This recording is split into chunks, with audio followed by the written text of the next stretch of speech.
com um caso que a Polícia Judiciária está a investigar há 2 semanas, com contornos difíceis de entender, que é um desaparecimento, mas cujos contornos se iniciam numa denúncia de rapto. Um homem com 28 anos, um jovem, foi levado do seu prédio há cerca de 2 semanas. Há relatos disso, há testemunhas.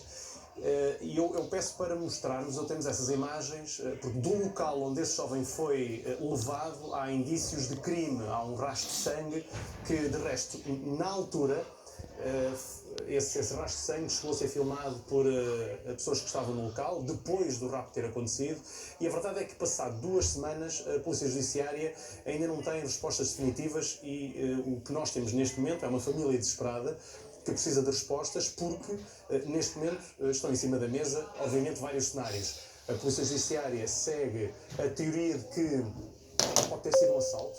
Há a informação de que este jovem de 28 anos recebeu uma chamada, desceu da sua casa para o prédio, à saída do prédio, e depois aquilo que aconteceu é essa a grande questão que neste momento está a fazer com que a Polícia Judiciária investigue vários cenários. Por um lado, há a possibilidade de um assalto mal sucedido que acaba de forma violenta e que acaba assim, com este registro de sangue no chão. E depois há um outro cenário.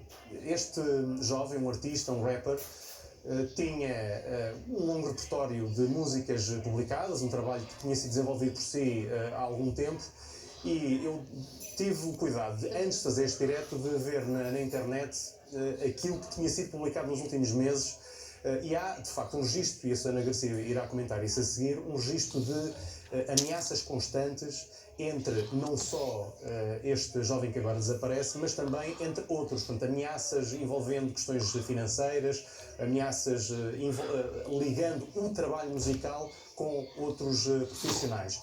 Isto só para dizer que, neste momento, a Polícia Judiciária está atrás, a seguir o rastro destas possibilidades, mas a verdade é que há 2 semanas que ninguém sabe onde está este jovem de 28 anos. Então pode ser posta aqui a hipótese de um ajuste de contas, é? Sem dúvida. Sim, pode ser, sim. Sem dúvida. Muito bem, Susana. E na senda daquilo que estava a dizer o Miguel, e bem, quando nós estamos perante crimes de sequestro, quanto mais tempo passa, pior é a contextualização que nós começamos a antever. Um crime de sequestro em que não há notícias nenhumas do sequestrado, não passamos isto a um rapto em que se pede um resgate, começamos aqui a pensar no pior cenário, que Deus queira que não venha a acontecer, que é um crime de homicídio. E, para ser franca, no âmbito desta cultura marginal, entre aspas, desta cultura, é pena não ouvirmos a letra. Não deixa de ser irónico que este... A letra do que este jovem está a cantar. Sim, por exemplo, não deixa de ser irónico que neste momento, se eventualmente a pessoa estiver viva, e faço votos que sim, aliás, a minha solidariedade é para com a mãe e com o familiar que deve estar neste momento, enfim, nada sabe, não é? Aliás, era suposto ela vir dar aqui uma entrevista ontem, mas assim que a Polícia Judiciária soube, foi lá à casa e, portanto, ela já não quis dar a entrevista. Se por acaso esta possibilidade ajudou a que as coisas andassem um pouco mais depressa, eu sei que a investigação não anda ao sabor da vontade das pessoas nem da pressão da comunicação social, mas só a presença deles no lar da mãe ontem fez com que ela pensasse e sentisse mais tranquila e pensasse que o assunto do filho não está esquecido. Não morreu. Porque este jovem desapareceu no dia 16 de março, já passou muito tempo. Não o tempo para nós já termos uma conclusão no inquérito, não é? Mas o tempo para o coração de uma mãe estar absolutamente ansioso. Mas isto para dizer-vos o seguinte: o rap tem associado a si uma cultura muito marginal. Neste momento, quem pode ser a salvação deste miúdo é a polícia. E numa das músicas que ele tem, que se chama Cana, ele diz assim: polícia te pega, polícia te abusa. E numa outra música ele diz: bife comigo pode dar morte. Bife quer dizer, se te metes comigo, pode dar morte. Há, de facto, nesta cultura suburbana, uma luta de gangues. E eu penso que o que está aqui em causa é mesmo isso. Não acho que tenha sido um assalto, até porque ele abriu a porta e foi falar com 2 pessoas que foram à soleira da porta do seu prédio na zona de Sintra, onde pegaram no miúdo, levou o telemóvel e deram-lhe uma valente coça, que aquilo está tudo cheio de sangue. Mas há um estudo muito interessante dos Estados Unidos da América sobre esta cultura marginal do rap, que nos diz que dos cantores todos de rap, 51% deles acaba assassinado. Nós cá em Portugal tivemos, aliás, um incidente trágico, o nome dele chama-se MC Snake, que foi assassinado. Nos Estados Unidos temos casos como Notorious Big, Tupac Shakur, porque nos anos 80, em Los Angeles, começou um movimento paralelo a esta cultura de rap, que era o gangster rap, em que a mensagem que passam é criminalidade, ataque às forças e serviços de segurança. Ainda há pouco tempo todos nós ouvimos, em 2014, esta questão chegou ao Supremo Tribunal de Justiça, porque numa das músicas se dizia vamos pegar na polícia, matar a polícia, fazer a polícia, e a Procuradoria abriu um inquérito, prendeu as pessoas, não andamos aqui a brincar. Os senhores estiveram presos preventivamente até que o processo terminasse.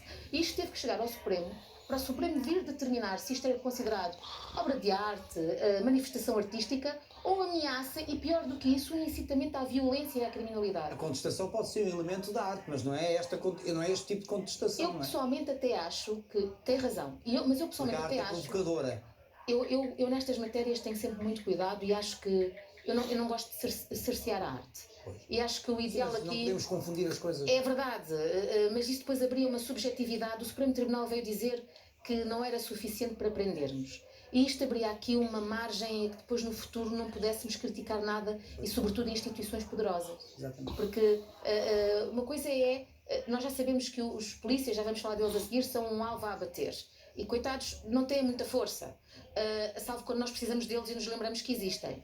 Mas há outras instituições, temos a Igreja, temos o poder político. Se nós começarmos a cercear essa liberdade, portanto o que eu acho é o seguinte: sim, é perigoso. Deixar esta gente, a expressão que eu vou usar é esta, quem quiser ficar ofendido, paciência, ladrar. Deixai-os ladrar. É necessário dar formação às camadas jovens. Mesmo na área do rap não podemos generalizar. Não, por isso é que eu lhe estou a dizer. É deixar esta gente ladrar e darmos formação aos nossos filhos para perceberem a diferença entre aquilo que é uma manifestação cultural como um rap. Aliás, eu gosto, por exemplo, do house rap. Temos canções extraordinárias de intervenção, inclusive com cariz igualitário, que exalta as mulheres. A Nana Sherry, por exemplo. Não, eu estou a falar agora no novo internacional. E faz muito bem. Mas eu agora estava a pensar no cenário mais de onde vem, não é? Claro. Da fonte. Mas de facto, nós temos que ter cuidado, porque a mensagem que nós às vezes passamos é uma cultura de criminalidade. Sobretudo este ramo do gangster rap é mesmo uma cultura de criminalidade. E mais da origem do que propriamente aquilo que se passa em Portugal. Porque sem dúvida. Aqui em Portugal o que nós temos é estes meninos que fazem infelizmente estas músicas, claro, e que depois são pressionados a tomar uma posição num conflito. Atenção, é um conflito quase belicista, de gangues que se encontram na rua sem nenhuma questão, só porque eu pertenço aqui, tu pertences ali, vamos aqui... e depois são instrumentalizados por outras forças por trás, nomeadamente tráfico de armas e tráfico de drogas. Parece-me que o Miguel quer acrescentar algo. Sim, a comentar aquilo que está a ser dito em estúdio. Obviamente que existem vários cenários na mesa, eu fiz questão de fazer referência a isso. A Susana está a aprofundar um destes ângulos que a Polícia Judiciária tem que levar em conta, como é óbvio. Eventualmente os familiares querem